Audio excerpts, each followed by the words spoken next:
Normal लोग हैं जी। उनके मन में एक थिंकिंग आती है कि ये सब आप क्यों कर रहे हैं, कहीं ये आप पॉलिटिक्स के अंदर घुसने के लिए तो नहीं कर रहे हैं। इस पर आप क्या कहना चाहेंगे? आपके जो घर वाले हैं वो मतलब कैसा रिएक्शन है उनका, कि वो खुश हैं या नाराज हैं? क्या आपको कभी बोले हैं कि बेटा आप लौट आओ, ऐसा ना करो? पॉलिटिक्स की बात आई, जैसे मैं अपना अगर पर्सनली पूछूं तो क्या आप कभी पॉलिटिक्स में कदम रखेंगे? तो मतलब जैसे भैया ये बताइए आप कि काफ़ी लोगों को काफ़ी अलग अलग विचार आते हैं, आपको ये विचार कहाँ से आया कि मुझको पेड़ लगाना चाहिए और ये पद यात्रा निकालनी चाहिए? नमस्कार दोस्तों, क्या आपके पास 3 मिनट है? क्योंकि आज 3 मिनट की इस वीडियो में मैं आपको एक ऐसी शख्सियत से मिलाऊंगा जो अपना घर परिवार को छोड़ करके 16,000 किलोमीटर चला है और बस अपने पर्यावरण को बचाने के लिए। क्या इनका परिवार नहीं है? क्या इनको भूख प्यास लगती है? लेकिन फिर भी ये पसीनों में लथपथ होकर के धूप में पदयात्राएं निकालते हैं और 16,000 किलोमीटर तक चल चुके हैं और पर्यावरण को बचाने के लिए पूरा प्रयास करते हैं। युवाओं को संगठित करके रखते हैं ताकि युवा अपनी शक्ति को पहचाने। ये आपको एक ऐसी शख्सियत से मिलाते हैं और पूछते हैं उनसे कि क्या वो अपने 90,000 की नौकरी को छोड़ करके इस काम को क्यों चालू किए हैं।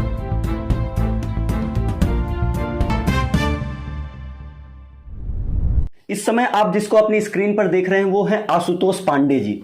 इन्होंने वंदे पद यात्रा चालू की है। इस यात्रा का जो मोटिव है वो तो यही बताएंगे, और ये गांव-गांव में जा करके पूरे भारत की नहीं पूरे विश्व की सबसे बड़ी पद यात्रा ये है। तो ये एक बहुत सराहनीय कार्य कर रहे हैं ये। आइए इनसे कुछ बात करते हैं हम और पता करते हैं कि इस पद यात्रा को चालू करने का इनका क्या मोटिव है।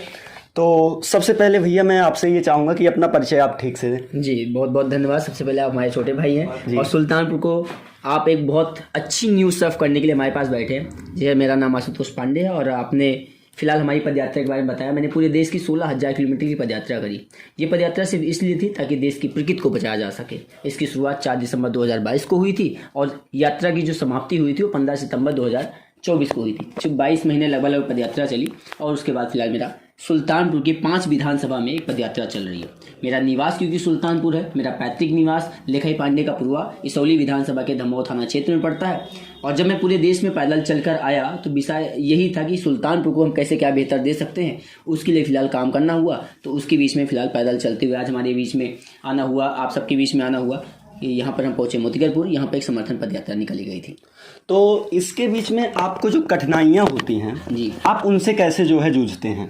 देखिए, जो 3 तरीके की लड़ाई होती है आपको जीवन में, जितने भी यूथ में देखेंगे उनको आपको समझना होगा कि सबसे पहले आपको खुद से लड़ना होता है। जब कोई विचार आप करते हैं तो जिसे जॉर्डन ने एक चीज़ बोली थी कि आपके जीवन में कोई भी चीज़ 2 बार घटित होती है। पहले एक बार वो दिमाग में घटित होती है, फिर वो जमीन पे घटित होती है। 2 साल पहले, 2 साल नहीं, आज के 5 साल पहले 2020 में मैंने एक सपना देखा था। वो सपना ये था देश की प्रकृति को बचाने के लिए। तो 2020 से 2022 तक मैं उसी पे सोचता रहा, करता रहा। लेकिन जब उसको जीता तो अब आया ज़मीन पे उतारने की बात। तो मैंने जब अपनी नौकरी रिजाइन करी, नौकरी रिजाइन करके जब मैं अपनी माता जी को बताता हूँ जाके मुझे मम्मी पदयात्रा करना है और पर्यावरण के लिए पदयात्रा करना, तो पदयात्रा तो समझ में आता है, लेकिन पर्यावरण जैसे सब्जेक्ट के लिए पदयात्रा किया जाए ऐसा फिलहाल बहुत कम लोग सोचते थे। तो उनको लगा कि शायद मैं साधु या संत बन जाऊँगा। और मेरी माता जी क्योंकि एंजाइटी से बहुत परेशान रहती हैं, उनको माइग्रेन समस्याएं हैं। तो जो समाज के 2-4 और लोग रहते हैं और रिश्तेदार रहते हैं, उनको बिना मतलब एक टॉपिक मिल गया और मेरी माता जी को जाके वो भड़काने लगे। जब वो भड़काने लगे तो उनसे एक बड़ी समस्या हुई कि वो बीमार हो गई। तो दूसरी जो सबसे बड़ी लड़ाई थी वो पारिवारिक लड़ाई थी कि आपको परिवार को जीतना है। तो जीतने की मेरे अंदर कोई क्षमता थी नहीं, क्योंकि मैं अपनी माताजी को समझा नहीं पाया। अंततः क्या हुआ कि मुझे अपनी लड़ाई को स्वयं लड़ते हुए बिना बताए इस पदयात्रा को शुरू करना पड़ा। तो एक तो हुआ कि भाई आप पहले स्वयं से लड़ेंगे, मन से लड़ेंगे। दूसरा, जब आप परिवार से लड़ते हैं तो वो उससे भी ज़्यादा कठिन हो जाता है। और जो तीसरी सबसे बड़ी समस्या होती है प्राकृतिक आपदाएं। प्राकृतिक आपदाएं आपकी परीक्षाएं लेंगी। जब आप कोई ऐसा काम करने जाएंगे तो प्रकृति आपसे कुछ ना कुछ, किसी न किसी पल कुछ ना कुछ आपसे ऐसा करवाएगी जिसमें आपका मनोबल तोड़ने की कोशिश करेगी। जब आप उसको भी जीत जाते हैं तो आप एक बड़े लक्ष्य की तरफ धीरे धीरे बढ़ते हैं। तो उसके बाद जो कठिनाइयाँ आती हैं वो सारी कठिनाइयाँ आपको अपने आप से छोटी लगने लगती हैं। तो अब जो मेरे जीवन में कठिनाइयाँ है वो है सोना कहाँ है, खाना कहाँ है, पानी कहाँ मिलेगा, अच्छे लोग मिलेंगे कि नहीं मिलेंगे, कैसे मेरी व्यवस्थाएं होंगी, ये सब जो छोटी छोटी समस्याएं हैं ये उसका बहुत छोटा सा अंश है। तो ये 3 समस्याओं को मैंने लड़ाई अपने आप से लड़ी, उसको जीता। उसको जीतने के बाद फिलहाल मैं आप सबके बीच में बैठा हूँ। और जितने भी यूथ हैं, आप बड़े लक्ष्य को जब भी निर्धारित करिए तो आप हमेशा स्वयं से अपने आप से संकल्पित रहिए, क्योंकि जब आप इन तीनों चीज़ों को आप निकाल लेते हैं, इस पड़ाव को निकालते हैं, तो ये आप जीवन के बड़े लक्ष्य को आप आसानी से पा सकते हैं। तो ऐसा ही है। अच्छा भैया, ये बताइए कि इस समय आपके घर वालों का क्या सपोर्ट है? बड़ा भाई, अब तो चीज़ें बदल गई हैं बहुत ज़्यादा। जब मैं शुरू किया था उस टाइम तो फिलहाल लोग पागल बोलते थे, लेकिन जब गया तो अकेले था, जब वापस आया तो 2 से 2,500 लोगों ने यात्रा को रिसीव किया। तो जब आप सफल होके आते हैं तब आप बड़े अलग तरीके से देखे जाते हैं। जैसे कि ये पेड़ आपके सामने है, ये वृक्ष है, ये वृक्ष आज आप लगा दीजिए तो इसको सिर्फ मात्र एक पौधे के रूप में देखा जाएगा, लेकिन जिस दिन ये बड़ा होकर फल देने लगेगा तो इसके नीचे 4 लोग बैठेंगे भी और इसे फल भी खाएंगे। तो ये उद्देश्य होना चाहिए आपका कि जब भी आप कोई चीज़ शुरू करें तो उसको सफलता तक लेके जाएं, चाहे वो छोटा हो या बड़ा हो। अगर आप कोई भी छोटा सा छोटा काम करते हैं, अगर उसमें सफल होते जाते हैं तो सबसे पहले आपका आत्मबल बहुत मजबूत होता है, उसके बाद समाज उससे प्रेरणा लेने लगता है। तो चाहे वो परिवार होगा, चाहे समाज होगा, हर माँ बाप चाहता है मेरा बच्चा सुरक्षित रहे, मेरे बच्चे का करियर सुरक्षित रहे, पैसा अच्छा आते रहे, उसको कोई दुख और तकलीफ ना है, इसलिए वो स्वार्थी होते हैं। लेकिन जब आप उनके अपने डिसीजन पे जब आप लगातार काम करते रहते हैं और एक समय बाद जब आपको सफलता दिखने लगती है परिवार को, तो परिवार उत्साहित होने लगता है और आपके साथ वो भी जुड़ के कदम से कदम मिला के चलने लगता है। फिलहाल आज मेरा परिवार मेरे साथ बहुत गर्वान्वित फील करता है और खड़ा भी रहता है, और इसी वजह शायद मैं आप सबके बीच में चल पा रहा हूँ। अच्छा, इस सब के बाद एक जो नॉर्मल लोग हैं जी, उनके मन में एक थिंकिंग आती है कि ये सब आप क्यों कर रहे हैं, कहीं ये आप पॉलिटिक्स के अंदर घुसने के लिए तो नहीं कर रहे हैं? इस पर आप क्या कहना चाहेंगे? देखिए, जब आप समाज की बात करते हैं तो समाज में अलग अलग विचारधाराएं चलती रहेंगी और उनसे आपको निपटना नहीं है, उनको किसी को जवाब नहीं देना।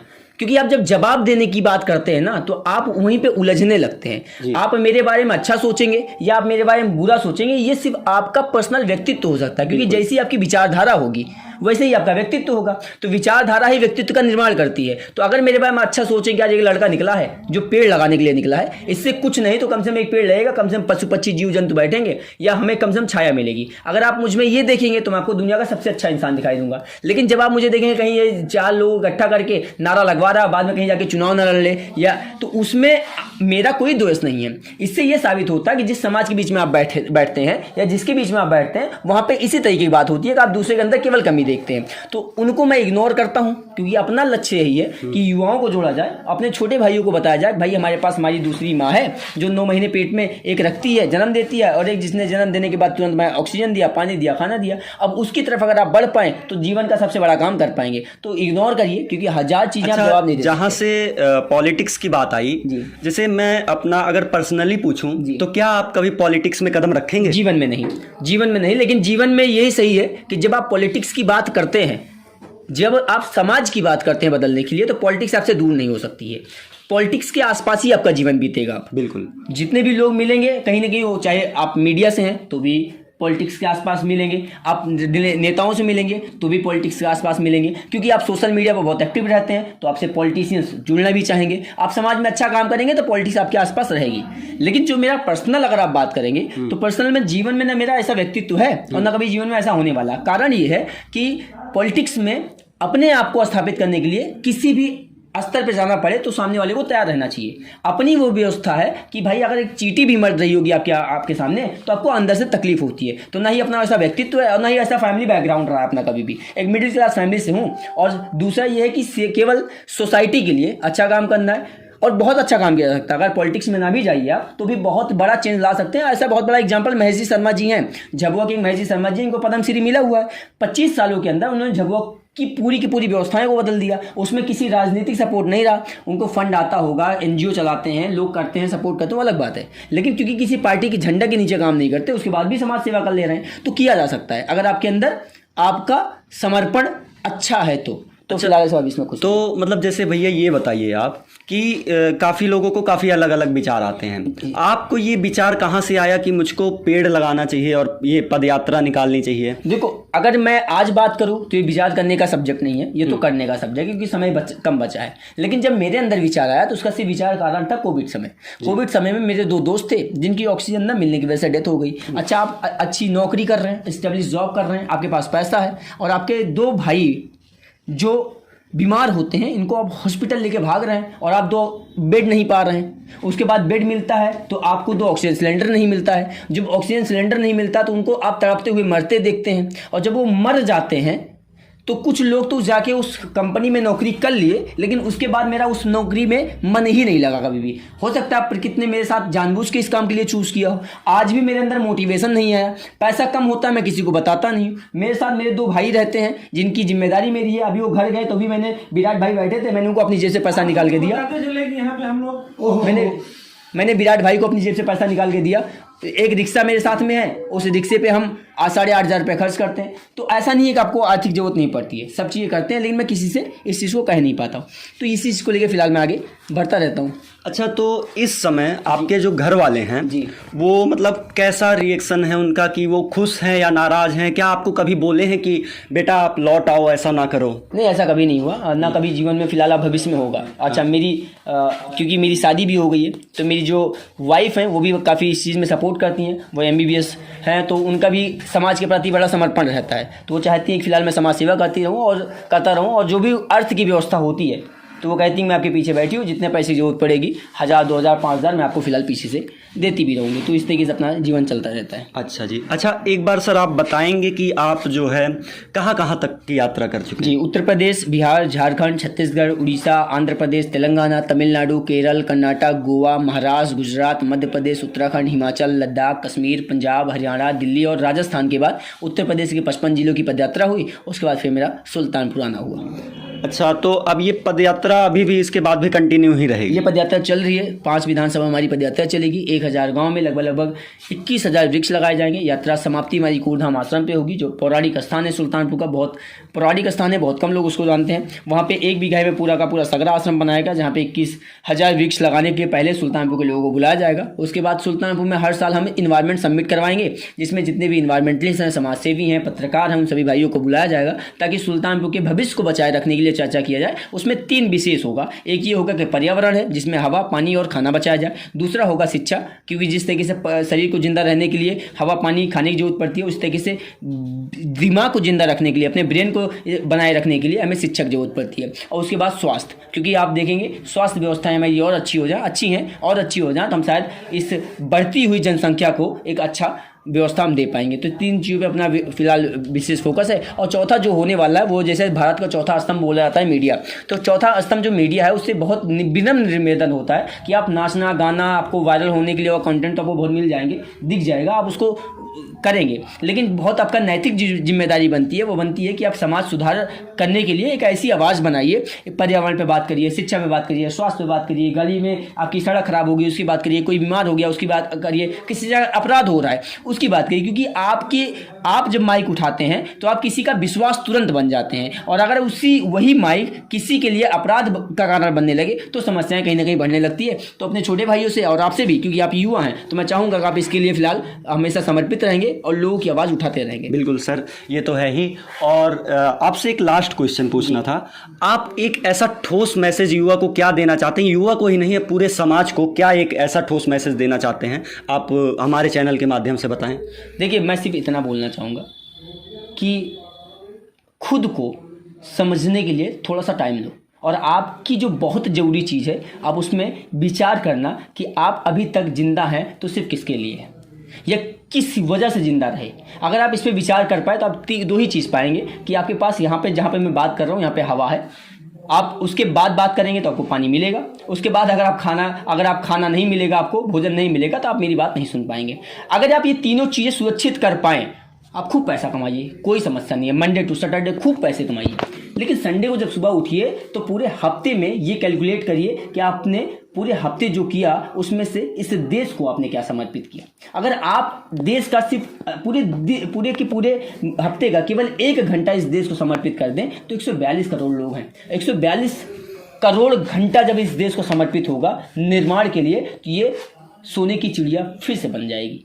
उसको बचाए रखने के लिए आप सबसे विनम्र निवेदन है, आइए, अगर हो सके तो आशुतोष के साथ मिलके एक कदम बढ़ाइए, क्योंकि आपका जब कदम इस क्षेत्र में बढ़ेगा तो सुल्तानपुर में जो बच्चा हमें देख रहा होगा, दूर से बैठ के देख रहा होगा, उसके मोटिवेशन का कारण आप बनेंगे। और वो कारण क्या है? समाज का नेतृत्व करना, समाज सुधारक बनना, नचनियों को सपोर्ट करने के लिए 1000 लोग मिलेंगे, लेकिन जब समाज की बात आती है तो सबसे पीछे लोग मिलते हैं। और ये दुर्भाग्य का कारण है आज हमारा, क्योंकि शायद हमारे पास सोशल मीडिया पे बहुत तेज़ी से 2 चीज़ें सर्व की जाती है। एक ज़रूरत से ज़्यादा इंटरटेनमेंट, दूसरा आपको डाटा फ्री कर दिया गया है, और तीसरा आपकी शिक्षा व्यवस्था को बहुत ध्वस्त किया जा रहा है। चौथा, आपको मैनिपुलेशंस में इतना उलझा दिया गया है कि आपकी जो बेसिक नेसेसिटी है आप उस पर न देख पा रहे हैं, न सोच पा रहे हैं, और न ही उस पर आप बात कर पा रहे हैं। जिसकी आप बात करेंगे समाज में वही फिलहाल आगे स्वीकार किया जाएगा और वही सर्व किया जाएगा। तो आप सबसे बहुत निवेदन है, आइए मिलके इस सुल्तानपुर को बताओ। तो ये थे अपने आशुतोष पांडे जी। इन्होंने जैसा कि आपको जो बताना था वो बताया, और सुल्तानपुर सस्तक के माध्यम से मैं भी आपको एक चीज़ बोलना चाहता हूँ कि आपको जहाँ भी पेड़ लगा हुआ दिखे उसको अपने बच्चों की तरह पालें, क्योंकि पेड़ ही एक ऐसा है जो आगे चल के आपकी जो है ज़िंदगी बचा सकता है। अगर इसी तरीके से पेड़ कटते रहे तो मैं कह रहा हूँ कि ऑक्सीजन लेने के लिए आपको ऑक्सीजन टैंक की ज़रूरत होगी, और वो भी ख़त्म हो चुका रहेगा। मैं आप सबसे ये अनुरोध करता हूँ कि आप थोड़ा उत्सुकता से जो चीज़ नेसेसरी है उस पर आप फोकस करिए, नचनिया उचनिया पे ना करिए। हाँ, क्योंकि वो जो है वो ठीक नहीं है आपके लिए। आज नहीं तो कल चल के आपको ही वो उसका जो परिणाम है भुगतना पड़ेगा। इसी के साथ मैं अपनी वाणी को विराम देता हूँ। धन्यवाद।